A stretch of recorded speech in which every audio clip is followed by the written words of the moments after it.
So if you're someone who enjoys BlizzCon, we got some good news and we got some bad news. The good news is that the event is coming back. The bad news is that it's not coming back until next year. However, we're getting some changes. So the 2023 BlizzCon was the first one that I was able to attend in person. And while I did have a good time at the event, I did hear from people who had been to previous years, as well as staff at Blizzard, that the event was a little bit underwhelming for them. It didn't quite live up to the bar that previous BlizzCons had set. So it sounds like they're kind of regrouping, taking another year off, and next year they're going to try and come back bigger and better than ever. The press release that they put out says, "We've come a long way since our first event in 2005. Over the past nearly 20 years since its inception, BlizzCon has inspired us to innovate, push the boundaries of creativity, and deliver once-in-a-lifetime moments. It's important that we put on an event worthy of our community.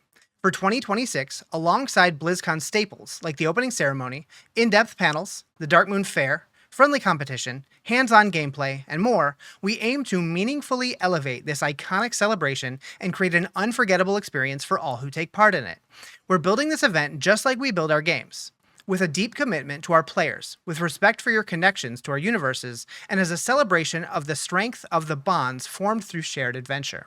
So BlizzCon this year is not happening, but BlizzCon next year is going to be taking place in September. In previous years, it was always late October or early November, so it's going to be a little bit earlier this time. So if you plan on going to the event in person, it is in Southern California, so September it's going to be a little bit toastier than it normally would have been if it was in November. So you're going to want to dress accordingly. And then the other key difference is that in previous years it was Friday and Saturday, but this time around it's going to be Saturday and Sunday, September 12th and September 13th, 2026. It's still going to be at the Anaheim Convention Center, so that part is not changing. So this does kind of bring up a few questions. We know that they're working on a second expansion for Diablo 4, and we also know that there's the upcoming World of Warcraft Midnight expansion. Those are the two Blizzard games that I follow. I thought we were going to get announcements on those titles at this year's BlizzCon, but if we're not having a BlizzCon, when are we going to see those announcements? So in recent years, Blizzard has been showing up at other events, like Summer Games Fest, which this year is in June, or Gamescom, which is going to be in August, or the Game Awards in December. So I have a feeling they'll probably show up at some or all of those events to make those announcements.